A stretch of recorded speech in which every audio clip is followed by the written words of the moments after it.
Skylar, you've been with the Ethereum Foundation for quite some time now. What do you do over there? Just in short.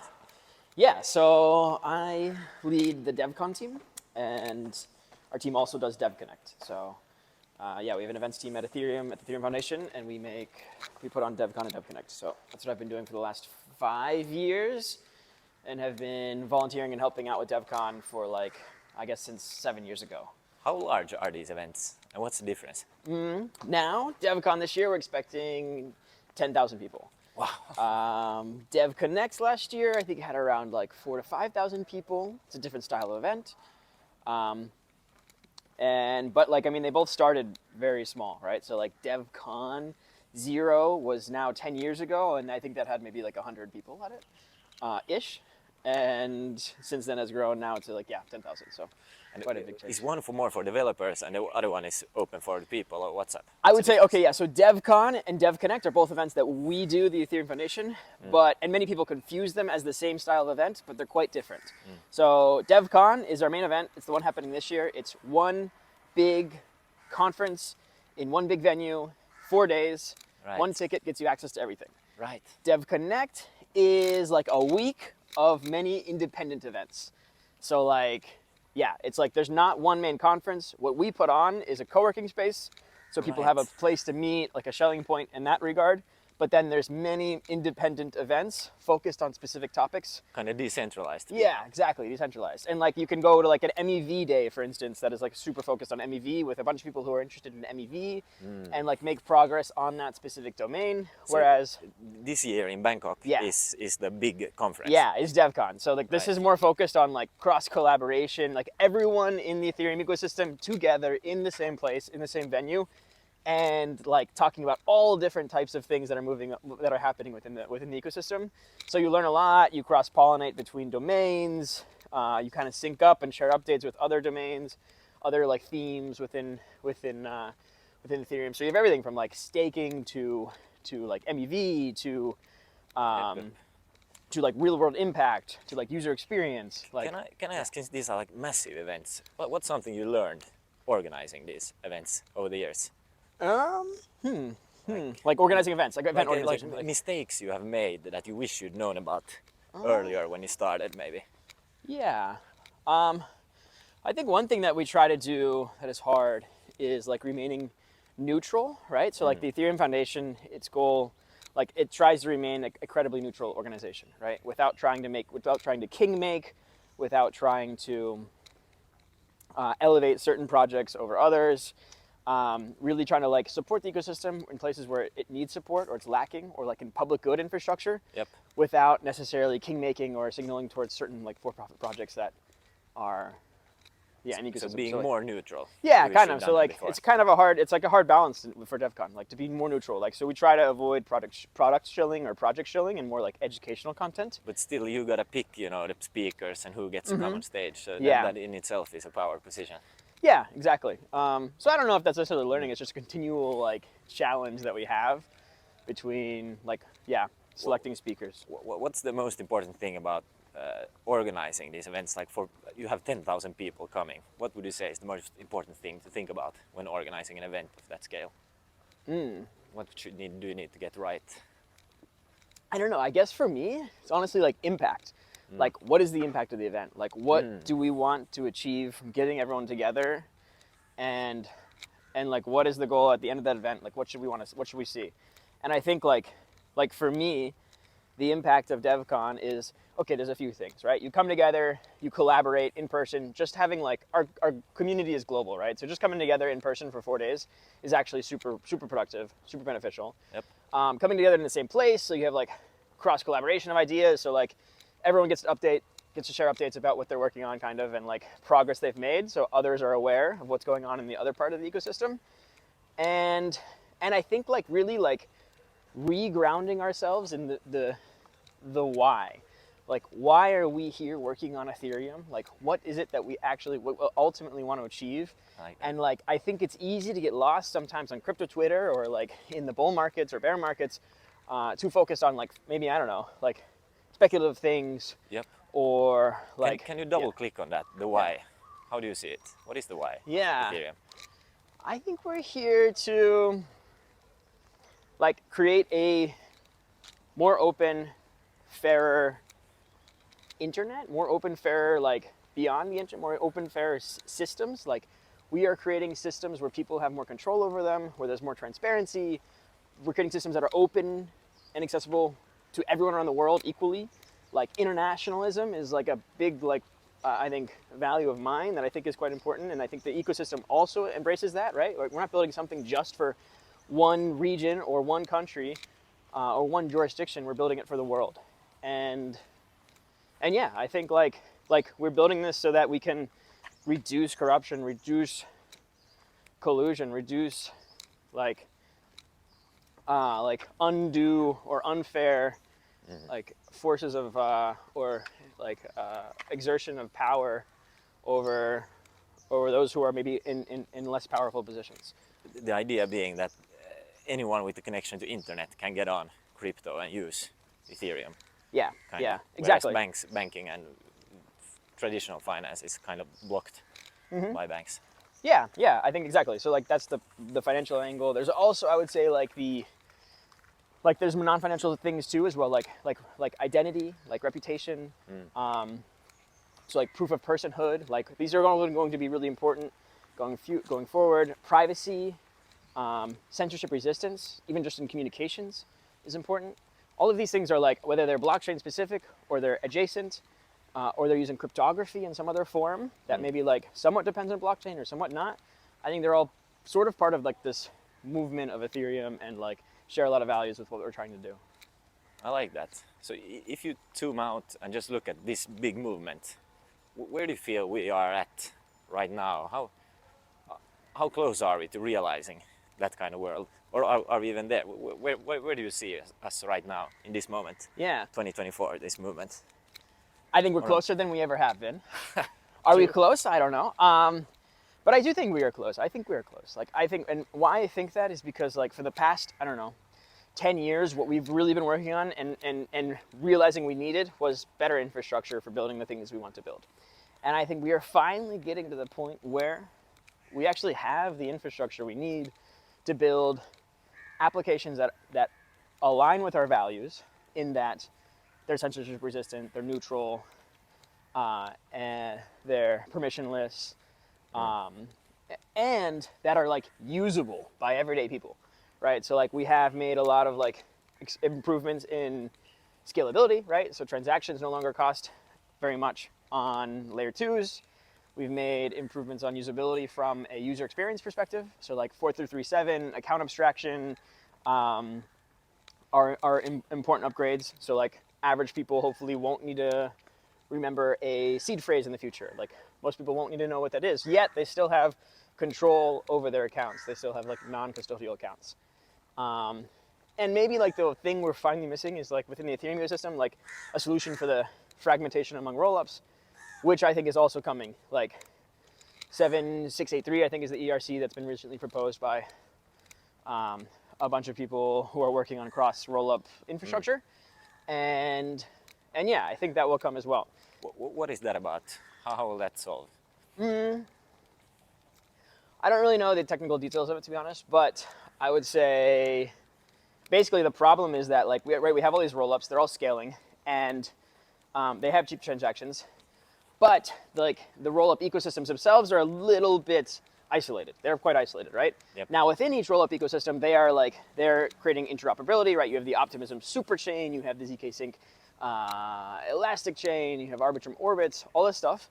But then between the rollup ecosystems, they're still quite fragmented. We can go around. Yeah. Back, just U-turn. All right, cool, nice. Switch sides. So you got all these, it's kind of working on L2s, but they are not communicating in between themselves. Yeah, and like some people would say like, okay, well, like why would you ever create an ecosystem like this? Like all these L2s are competing against each other. It's like net negative. But I think they're missing also a huge benefit that that comes with this. And it's that competition drives innovation. It is kind of evolutionary. Totally, yeah. I like it. Yeah, I mean, like, yeah, competition drives innovation. All these projects are like motivated to create the best user experience they can, to do the most ecosystem development, business development, make like introduction, like training, education, make their system as like usable and user friendly as possible. Like cheap, introducing new like proving mechanism, things like this, new virtual machines. Like these are all things that are like really cool and basically come from like this permissionless innovation and competition that exists within the rollup ecosystem that never would have happened if we had taken like the pure sharding roadmap. True. So yeah, I think there's some benefits, but there's definitely some trade-offs, right? We need to solve this fragmentation issue, but I think that there's a lot of people working on this. And the end user don't really care what they are using as long as it works. Yeah, exactly. Maybe I think it's kind of called chain abstraction at that point, I guess. But like, I think there's also a risk with that, right? So like, if the end user should at least be aware of what are the risks of the chain that they're using, right? So like certain chains have higher risks than others. Certain rollups are more centralized than others. Certain L1s are more centralized than others. True. And each of those like come with trade-offs, right? Maybe cheaper and faster, but more risk of censorship in the future, more risk of loss of assets in the future, and I think like abstracting that away for the user is actually comes with trade-offs, right? Good point. So I think there's got to be some way. Like I think I'm kind of bullish on AI as interface. AI is an interface to crypto, in that like it is more informed than is way more informed than the average person on like crypto and trade-offs between centralization, decentralization, or what are the risks behind a certain roll-up or L1, and can kind of like inform or make decisions on behalf of the user, depending on like their trade-off matrix or whatever they're like preferencing more. And so I think like that could be I think this will be like an interesting future, right? Where like most people are interacting with crypto and with their assets through like some AI assisted user interface versus like MetaMask and Aave or something like that. That's so cool, actually. Is anyone working on this? Or I think there's a bunch of people working on this, but I think there are a bunch of people working on this. I mean, there's also their own issues that are presented with that, right? Like, I mean, you kind of have to trust the AI that it is well informed, it's not malicious. Like there are like if like the models are open source or something, maybe you can even you might be able to trick the AI into believing that something is legitimate when it's actually malicious. So like there's some concerns with this, but I think it's probably the direction that we will head with most of finance. That's really cool, actually. I hadn't heard about that idea. It sounds intuitively right. Yeah, I mean, AI would be used for more and more things. 100%. And ETH was in this perfect time frame that before LLMs, 10 years before LLMs came, all this content was produced on Ethereum docs and how to use it, the code. And whereas new projects don't benefit from that, but the old projects have, been trained upon by these LLMs. It's true. That's like a benefit. It's true. Extensive Stack Overflows, extensive documentation, like a lot of community contributions, like all of this can like really well inform the LLM about trade-offs and about So how to use it. What's this blockchain trilemma? Could you explain what that is and have we achieved it? So the blockchain, I think the scaling trilemma, right? Or the blockchain, I guess the blockchain trilemma, right? It talks about like you can get it's a triangle, right? You get three sides. You can choose two of the three sides. So you can choose decentralization, security, or scalability. And this is to say that, okay, you can choose, I would say you can choose those three things without, without doing or using some sort of innovative new solution, you can choose those three things in like a basic blockchain. And so like one solution to that is like, okay, I mean, in your basic blockchain, right, you have like we can map some projects on this trilemma, right? You have like, you have Bitcoin. Bitcoin is both decentralized and secure, but it's not really scalable, right? Like at a certain point, the blockchain has and will in the future continue to be congested at certain like throughput rates if too many people want to send transactions on the Bitcoin mainnet. Yep. You have Ethereum has taken similar trade-offs to this, right? So like it chooses to be decentralized and secure over being scalable in the layer one in the short term. You have other projects like Binance Smart Chain has chosen to be scalable and secure over being decentralized. So, right, they have like how many nodes? Like not that many nodes, tens of nodes instead of thousands. And they have faster, cheaper transactions, but Yeah, they've sacrificed decentralization to get there. And so like, I mean, maybe first, like why is it important, or why does it even matter to choose decentralization? I'd say it's like probably the reason why we were working on this space, or like the thing that makes this space special is decentralization, right?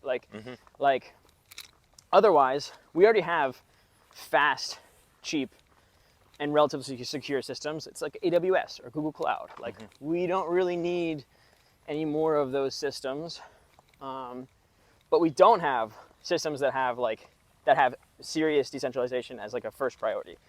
And with that decentralization, we get a lot of like the properties that are really important for blockchains, right? So there's all this neutrality, all of this like longevity, the censorship resistance, this like global accessibility. Like this comes largely from the decentralization aspect, not from the security or from the scalability aspect. That's a really good point. That decentralization is the key one. Yeah. What are your thoughts on this new kind of pop-up city movement that is adjacent to, but kind of born from crypto? Yeah. What are your thoughts on that? We are now at a pop-up city here at the network school. Yeah, I mean, I think it's pretty cool. I think, so I participated in like a few days of Zoozaloo last year, then DevConnect around DevConnect, then I was in Crecimiento in Argentina, the pop-up city in Buenos Aires that took place like in August this year. And then I am here now at Network School. I'm going actually this afternoon next week to Edge City, Lana in Chiang Mai. And then DevCon. So I think like these pop-up cities are actually, I think they're really cool. I think they're kind of like good incubators for a lot of the stuff we're working on, right? So like we're working on a lot of things. A lot of places it's hard to get adoption because like it's foreign to a lot of people. It takes time to educate them on how to use it. There's like regulation concerns around some of the things, or like regulation like inhibitors like around getting adoption for some of the things. But these pop-up cities are kind of like a place where you can get hundreds of people to come together for a long enough time frame that you can dog food or you can test out your projects and allow people to give you feedback, to see how it would work in like a small controlled adoption setting, and like perhaps use that as like the kickoff point to like getting greater adoption. So I think that's cool from that reason. You can kind of move into the future a bit within this pop-up city and try out new things. Exactly. Like that. And it's cool. You get like a bunch of people together who are like-minded, focused on similar things, living in the same place for like a month or more. And there's a lot of magic that comes from that. There's a lot of like, that is a very compelling idea, I'd say. Like there will be cool projects and cool ideas that come out of these pop-up cities just from the fact of getting people together who are interested in the same thing, or like-minded in like what's possible, and having them stay together for more than like a conference time or more than a week, having them stay together for like a few months. Things just emerge from that. Yeah. That soup of interesting people. Yeah. And then I think it's becoming more possible today, right? Like most of the people in this space and more spaces in general are becoming nomads, or like are able to be nomads. And I think it also serves it can serve as a base for these nomads. So like there are, should we go up or, yeah? I'm not sure. We'd like to go up. I know that's a 100% way. Yeah. So there's like a bunch of the community's nomads, right? And one of the downsides with nomading is like you kind of miss a base. Like you're just constantly moving around. You see a lot of the people sometimes in the same, like in the same events, but it gets kind of tiring after a while. It's hard to maintain a community. How long have you been nomading? Or what's your current life situation like? So I have a base in El Salvador right now, but I still am traveling maybe like 8 months of the year. And I've been traveling pretty consistently for like, oh, you want to go down? Yeah, that's the way I know. Okay, we can go this way. This way's cool also. Okay, if you know the road, let's do it. So I've been nomading maybe like, I don't know, 5 years, 6 years. That's a lot. But so how much of the year are you in El Salvador, and how much are you traveling? I'd say 4 months of the year in El Salvador, like 8 months traveling, which is not enough. I wish I was more stationary. But like the pop-up cities give you kind of a cool like community feel, right? Like Indeed. You see, like I could see a future where people kind of nomad from pop-up city to pop-up city, and like they maintain the community, but they change the location. That's what I'm doing kind of right now. Yeah, I think that's cool. It does feel like a very efficient way to travel. You meet people. Yeah. And you can, maybe in future, they are recurring pop-up cities, so you meet the same kind of community Yep, also. exactly.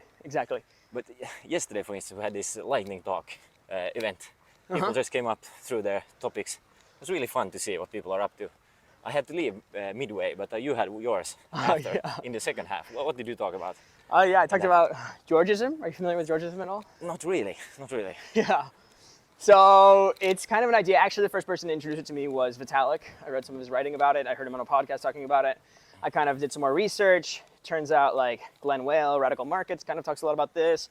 Scott Alexander from Slate Star Codex like writes a lot about this.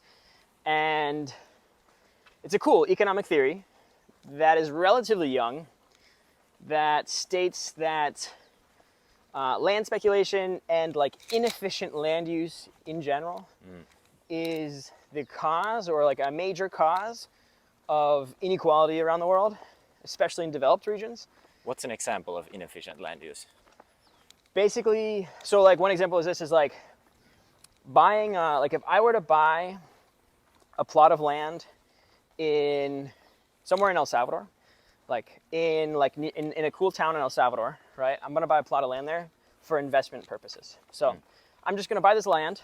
I'm gonna hold it. I have no plans to do anything with it. It's in a nice town. It's and because I was early, I got it cheap. And what I'm gonna do is I'm gonna wait. I'm gonna wait a couple of years for this price to increase. And why is this price increasing? It's nothing that I'm doing. I'm doing literally nothing to increase this price. It is the hard work of the people there, making cool cafes, making the town nicer, building infrastructure. Yeah, basically just like doing like what they're doing. Also just like doing just what they're doing to increase the value of this land. And just society is growing in general. Population is increasing, and demand for land has been increasing. And so that is causing the land value to increase, so which again is like nothing I'm doing. So then in your case, you would be the inefficient user of land. I am the inefficient user. It's kind of rent seeking. Exactly. Yeah, it's rent seeking. Basically, like I will be able to sell this land in a few years and make money off of it that I have basically stolen from society. Like I've basically done nothing, not contributed to society to earn this money, and I will gain it myself. More than that, worse than that, I'm not only like stealing this money from society, I am actively hurting society because this land is there.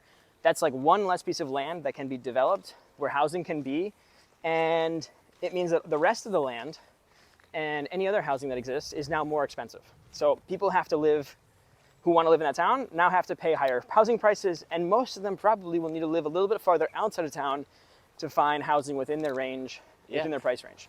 And so I'm causing higher housing rates, higher rental rates in that town, and urban sprawl. And the housing rates and rental rates and land rates in general don't just affect you as like a person paying rent or a person living somewhere. Everything we do touches land, everything, right? So like the food you eat is grown on some land somewhere. That person either is renting the land or they had to buy it outright at a pretty high price, or like the phone that we're recording this on also produced on some land somewhere where that rent had to be paid. True. And so like this land prices don't just affect what like your immediate like thinking of like housing prices or rental rates. It affects literally everything we do in society. And so Georgism basically argues that like one way to disincentivize speculation, like this idea. Okay, maybe I'll finish. Like, it's not just me in El Salvador doing this. It's people all over the world doing this, right? Like, it's not like... Late stage capitalism. Exactly, exactly. And it's almost even more significant in developed regions like California, where people can buy a piece of land, they're not taxed on it appropriately, and they're making millions on it just by sitting there and just by being early. And so Georgism like states that there's like a solution to this, and that's to tax land, like tax the land value. And so we let these go before us. Yeah, that's fine. So what taxing land value is basically like, okay, we have these buildings here, right? And what we would do is instead of taxing, like instead of creating a property tax that taxes them based on both the land value and the property, you would have the property tax only be taxing the land value. And this way, you are incentivizing efficient use of the land, like more productive use of the land. So you're only taxing the land value. Yeah. It's called a land value tax. Basically, it's like... So explain how this is different from the normal way of doing things. So normally, like, okay, so some countries have property taxes where you are taxed not just based on the land value, but also what you build on top. This is how the US works. And this tax actually creates some like inefficiencies, right? Because you're disincentivized to make more productive use of your land. So like to actually build more housing on top of your land, I would be disincentivized to do that because I could just keep it empty and still make money without having to like pay more taxes on my land. Fair, okay. Like there's some, it's like dead weight loss. Like it's like there's dead weight loss there with that kind of property. So you want to incentivize people actually doing productive things. Right. So what should happen? Like the proposed solution is to have a tax that is just based on the land, not based on what you increase, what you do on top of it. And so like whether you build like a house or a skyscraper or an apartment building, you're paying no more for that property tax. You're paying the amount of land, the value. You're paying a tax proportional to the value of the land beneath that. And so if the value increases, you increase more tax also. Right. So but I'm not maybe sure. to put it in like real terms. You know the movie Up?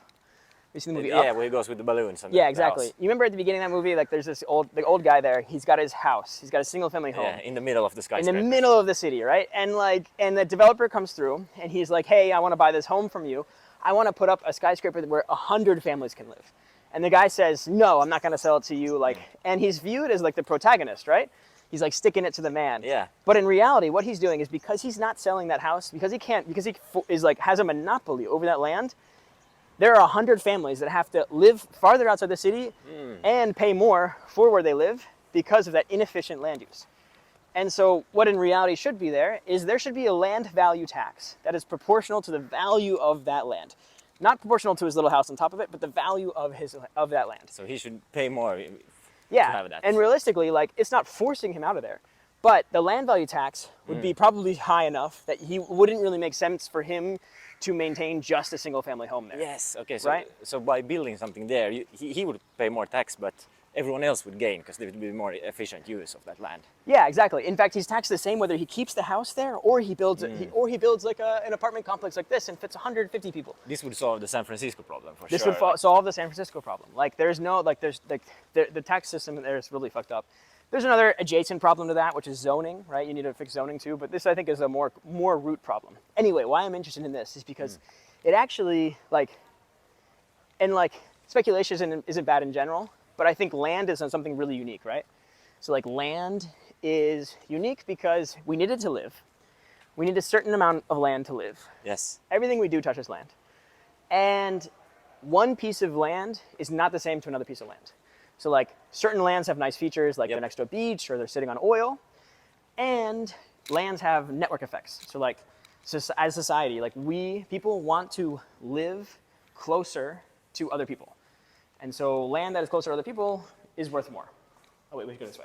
Oh, we can? Oh, yeah, this way and that way, I think. Nice. So land that is, land, so like this is what makes land unique, right? This is what makes it different than air or water or oil, other things that you can speculate on, but like they're fungible. Like land is non-fungible in this case. And so like, actually, if you look at it, we'll go down here. Like, if you look at it, there's there are a lot of land-like things that look like land in the digital space. Like block space. Like block space. Like block space maybe not, because block space is kind of fungible. But you know what is like not fungible is like ENS names or domain names. Right. Also, like virtual property. So virtual property in these like autonomous worlds or virtual games that we are creating is very much so land-like, right? Yes. It's unique. I really like this. It would solve many issues. Yeah. With people coming in and buying up all the best land and then just sitting on it. Exactly. Exactly. So there's actually a famous game. It's called EVE Online. And it was created by CCP Games. And they had this problem where an integral part of the game is having ownership over these spaceships. If you don't have ownership over these spaceships, you can't really participate in the game very well. Or you have to pay exorbitant rents. And these spaceships basically were all bought up by speculators, assuming that they would increase in price in the future. And like it made the game basically not fun to play. Sort of like life today, no?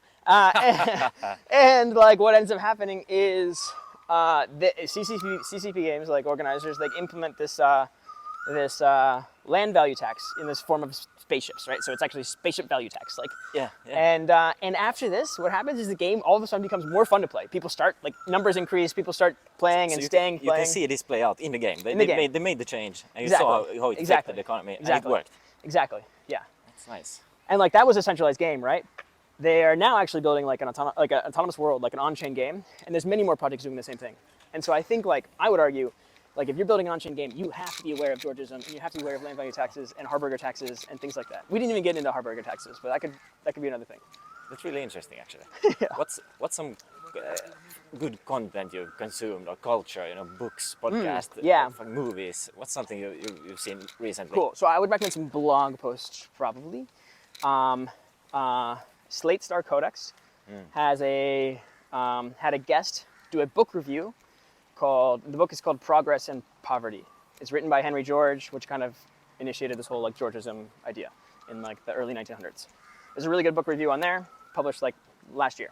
Nice. Vitalik has written a couple posts. One of them is called Degen Communism. So kind of funny, but basically in there he also articulates like how like land value taxes are kind of cool, and they're unique in the form of taxes, and how they can be applied to like digital spaces as well. Radical Markets is a cool book written by Glenn Whale and Eric, I think is the other guy, and they talk a lot about like Harburger taxes, which is another way to implement these land value taxes, or another way to implement like these like, fair allocation of, or more efficient allocation of scarce resources. Nice. And what else? Vitalik also has a blog post called Demand-Based Recurring Fees for ENS Names. Basically, like how can we reduce speculation on ENS names, because it's not really benefiting anyone. Yeah, I tried to buy an ENS name, my name, really, and some guy owns it. Probably a speculator. Yeah, just speculator. A fucking speculator, right? It's like, send me an offer. Oh, fuck that dude. Wait, his name's probably not even Millie. No, he has like 100. Yeah, exactly. So I feel it. Where can people find you online? I'm on Skylar_ETH, SKYLAR_ETH on Twitter, and that's probably the best place. Anything else? Skylar on Farcast, right? Tell the people before we. Hope to see you at DevCon. There will be a lot more interesting conversations like this at DevCon. Not just for developers, it's for anyone who's interested in like the frontier of tech, frontier of society, and how Ethereum might play a role in that. So excited to see you all there. Thanks, Millie. Sweet, dude. Thanks. Cool. Thanks, bro. This was really fun. Yeah. I liked it.